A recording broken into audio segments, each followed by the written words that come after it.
Subscribe or they will haunt you. What sounds like fiction, but is actually a real historical event. I don't know if this counts as a historical event, because it happened in 2010. But the owner of the Segway company, Jimmy Heselden, died by driving a Segway off a cliff near his estate in Yorkshire. Edit. Thank you all who corrected me on the demonstration part. According to Wiki, it had nothing to do with him demonstrating anything. He was just riding it one morning. From the article. On the morning of the 26th of September 2010, Heselden was killed when he fell from a cliff footpath into the River Wharfe. At the village of Thorpe Arch near Boston Spa, a Segway vehicle was found near him. The West Yorkshire coroner concluded that Heselden had died accidentally and that he had probably got into difficulty when he reversed his vehicle to allow a man walking his dog to pass. The fact that Ohio and Michigan had a civil war, knowing people from both states, I'm not entirely sure that ever ended. The life of Harriet Tubman, one of the rare examples of someone who is a household name for being a badass, who was actually about 10 times more badass than people know about. Things she did other than the Underground Railroad. She financed and recruited for John Brown's Harper's Ferry slave revolt raid. And the only reason she didn't fight in person was she was bedridden with malaria. During the Civil War, she joined the Union Army as a cook/nurse. She somehow class shifted into a spy/scout and helped Union leaders plan raids into Confederate territory, and she assassinated several Confederates. She rose in the ranks until she commanded a small raiding force of 300 Union troops from the 54th Massachusetts Volunteer Infantry Regiment, the second black US Army unit ever. Her command, Company C, 54th, raided southern plantations, slaughtered slave drivers, and freed captive slaves. In the Combahee Ferry raid, where the 54th freed 700 slaves, she was also in command of 3 Union frigates. And when a Confederate division was advancing on them, she fired broadsides from the 3 naval warships directly into the enemy troops. She survived the war and immediately turned around and started fighting for women's suffrage. In 1985, Philadelphia police bombed a residential neighborhood.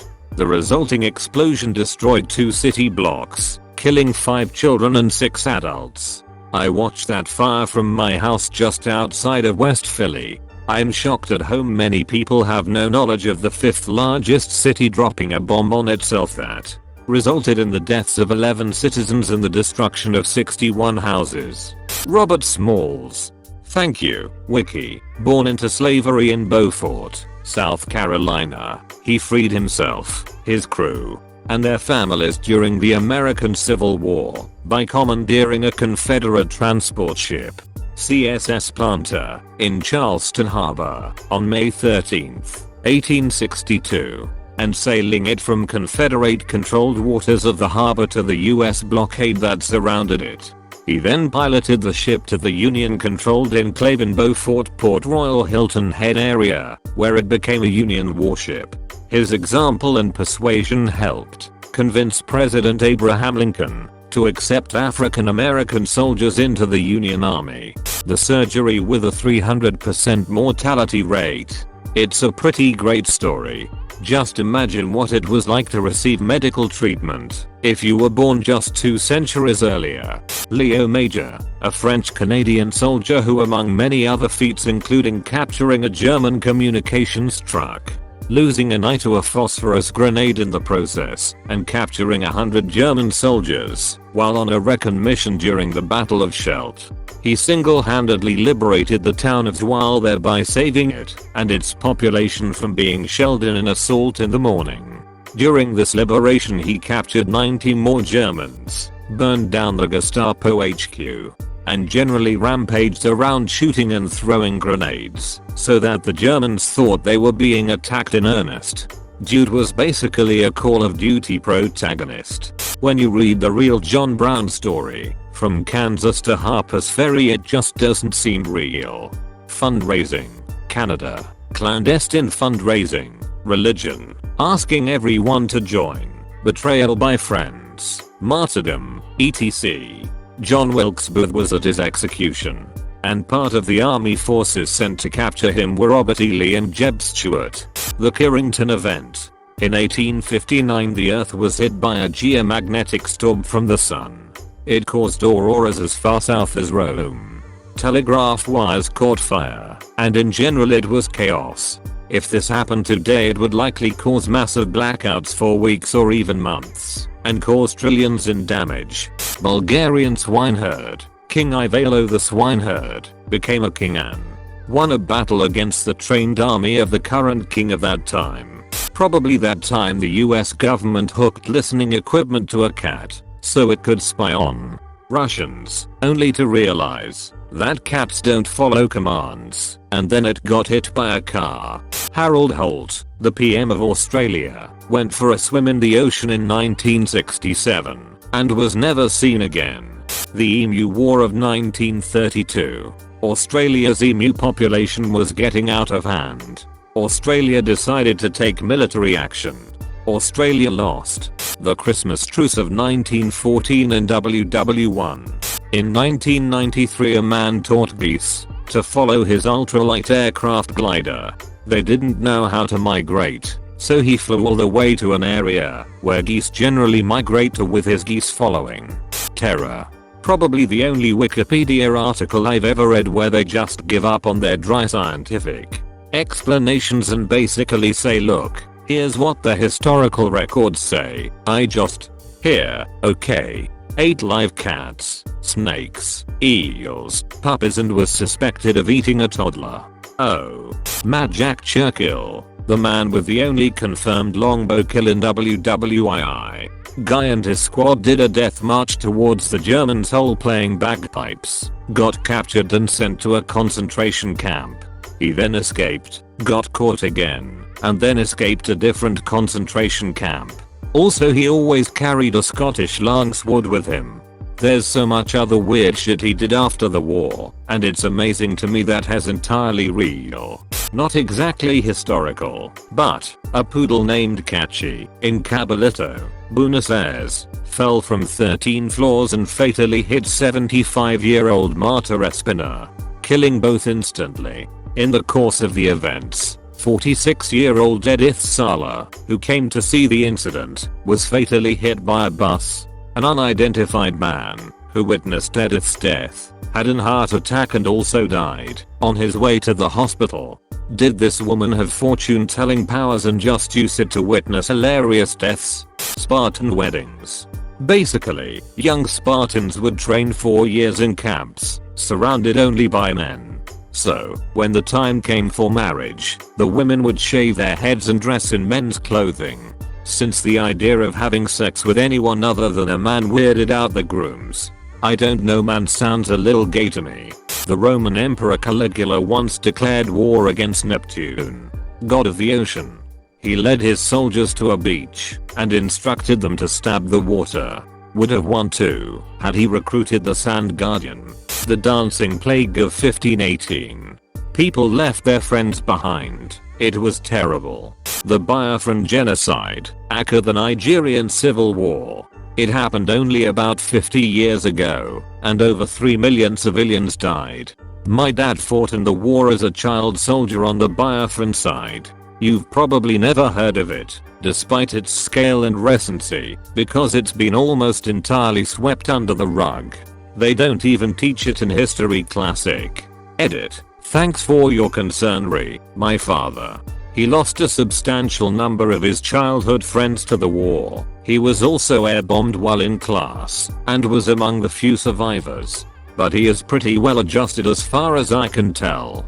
He doesn't go into too much detail about it, and he still gets pretty angry on the inside, but he's come to accept it, and look towards the future. Timothy Dexter was frequently given terrible business advice that would somehow through a stroke of luck pay off.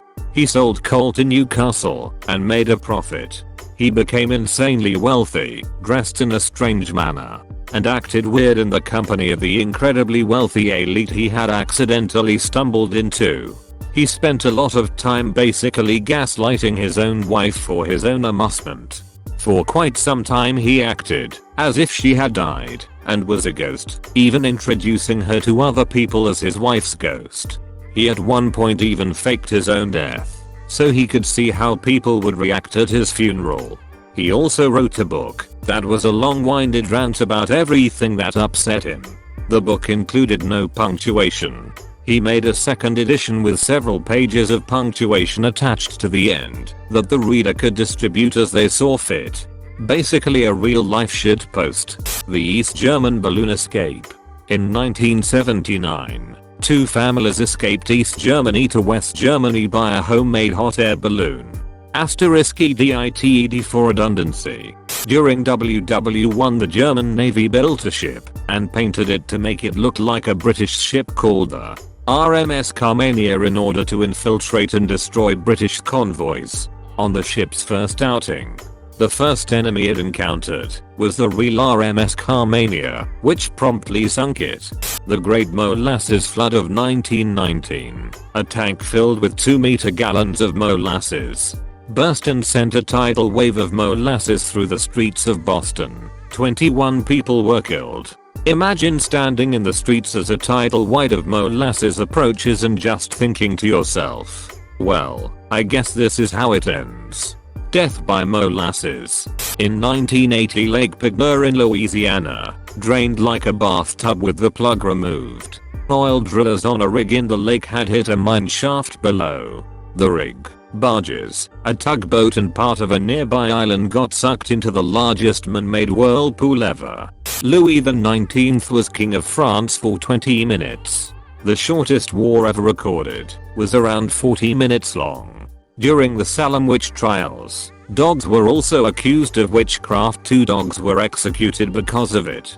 Due to a military standoff that took years, 15 ships became stranded in an inland sea, and over 8 years formed a multinational ship-based society that even included its own currency. In 2007 a piraglida got trapped in the updraft of 2 joining thunderstorms and was lifted to an altitude of 33,000 feet. She landed over 3 hours later about 60 kilometers north of her starting position, having survived extreme cold, lightning and lack of oxygen. That sounds scary. Imagine spending 3 hours in the sky and not being able to get back down. Sergeant Stubby. During World War I, a soldier found a stray dog when training on the Yale University campus and took a liking to him. The soldier snuck the dog onto the ship when he had to leave campus, and when the dog was found by the commanding officer, he was allowed to stay because he had learned how to salute. Stubby was injured a few times during the war, but he was useful with alerting his squad of surprise mustard gas attacks and gunshots before the human ear could detect the sound. He also found and comforted wounded soldiers and caught a German soldier by the leg of his pants until American soldiers got to him. Aka, the best test boy to ever live. In 1971, a teenage girl named Julian Koch was on a plane that was struck by lightning and disintegrated in the air. She plummeted 3,000 meters strapped to her seat and landed in the Amazon rainforest. Her mom had been on the flight with her, and Julian searched in vain for her mom. But Julian was the sole survivor of the crash. She survived 11 days alone, treating her maggot-infested wounds with fuel and using tracking techniques her father had taught her before she found a boat that she used to make her way back to civilization. What an absolute legend.